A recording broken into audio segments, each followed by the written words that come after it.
Okay, before we head out and hit the rocks, there's some important safety equipment we need to go over first. So first of all, this is your harness. This is the most important piece of safety equipment right here. Now put it on, you want to make sure that this logo is facing up like this. And then these are the leg loops down here. This is the waist belt. You're going to step into it, the legs facing down. Pull it up nice and tight. Then you're going to pull this right here. These are adjustable straps. Make sure your waist is nice and tight. And you want it tight enough where you can't pull it over your hips. You don't want to fall out of the harness. And then these leg loops, these don't need to be super tight, but you can adjust these and make them so they're not too loose but not too tight. Maybe put your hand in like this. There's a couple different features on a harness. This right here, these are your two strong points. This is your belay loop. The rope is going to go through these 2 points right here. These right here are gear loops. You can put your gear on them, which we won't need to do for class. And then this right here is a chalk bag, which you don't need to have, but it's nice to have it because if your hands get sweaty, you put some chalk on it, it'll dry them off. You don't slip off the rock as easy. And then also, another thing you don't have to have, but there's these nice climbing shoes you can use. And these are nice and grippy, so you can get a better grip on the rock and get up there easier. But you don't have to have these. And then also, if you're climbing outdoors, it's really important that both the belayer and the climber has a helmet, because rocks, loose rocks, or hikers above can throw things down and hit the belayer on the head. And if the climber were to fall and hit their head on the rock, that would not be cool. And you just want to put on the helmet just like a bike helmet, like this, and make sure it's right on your forehead like this, not way down low, not way up high. It's nice and tight.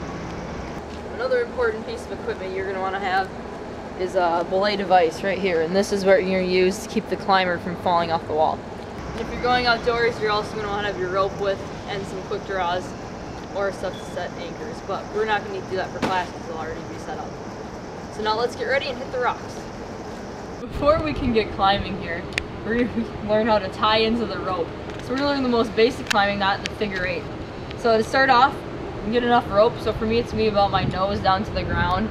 If I'm a little taller, it might be my armpits to the ground. Not an exact science, but so then we're going to loop the rope like this. We're going to pretend this is a one-eyed alien. An alien is invading. So first we're going to wrap this around, choke him, and then we're going to bring this back through and jab him in the eye. And then we're going to pull it tight. And now we've got this nice figure eight knot here, which is why it gets its name, the figure eight. And then to tie in, we're going to loop this through.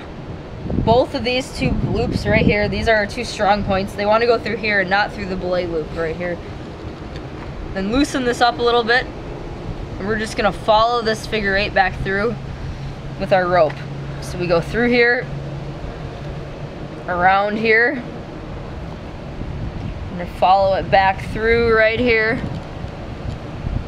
under, and then bring it back up through the top here. Now you can see we've still got a nice figure eight.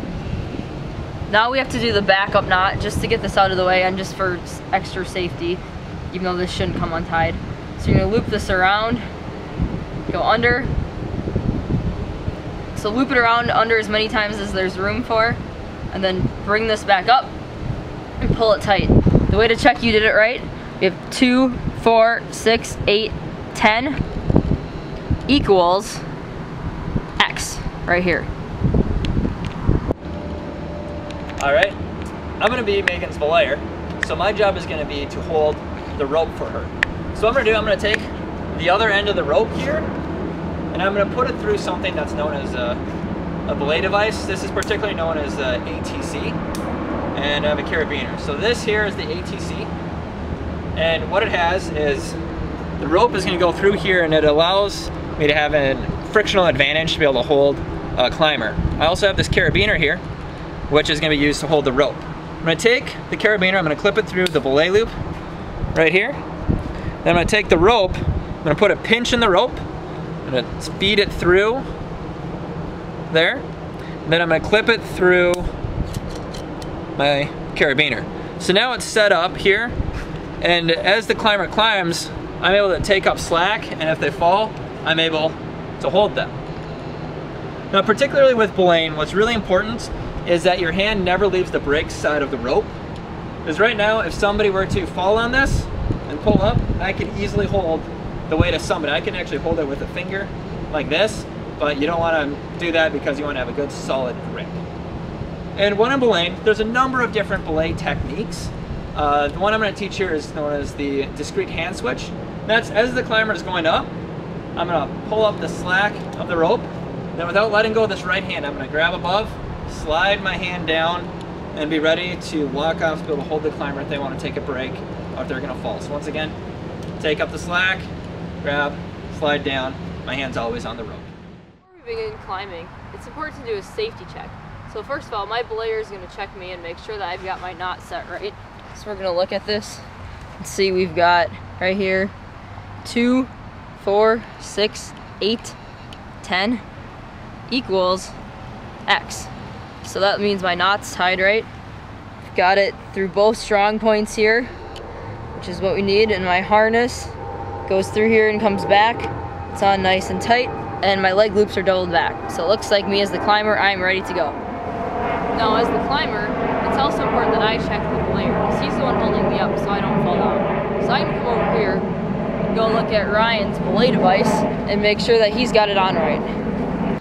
Now I want to make sure he's got his belay device on. So I'm going to check and make sure he's got the brake facing down. He's got the braking side on the bottom here. And side attached to the climber right here on the top. He's got this screwed shut and it's tight. It can't come undone. He's got it through his belay or loop. And he's got both this and the rope right here through the carabiner, which is locked shut. So it looks like he's got it on right. So that means he is good to belay right now. Before we can begin climbing, it's important to learn some simple commands because communication is important for safety out on the wall. So as the climber, when I'm ready to begin, I'm going to signal to my belayer by saying, on belay. And once the belayer has taken up all the slack and is good to go, he's going to signal back and go, belay is on. Then as the climber, that means it's okay for me to go climb. So I go up to the wall, but before I start, I give one more command and go, climbing. And my belayer will say, climb on, once it's safe for me to climb. If you're climbing, and you realize you're about to fall, it's nice to communicate so with the belayer. Falling!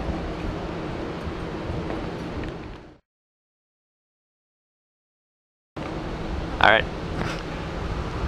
What do you want to do now? You can just bring me down. My arms are kind of tired. Alright. If you get tired when you're climbing, you want to rest where you are in place. Simply yell, take, to the belayer, and the belayer will take up slack and hold you in place so you can rest, just like he did here when I was falling. Now it's time for you guys to go climb.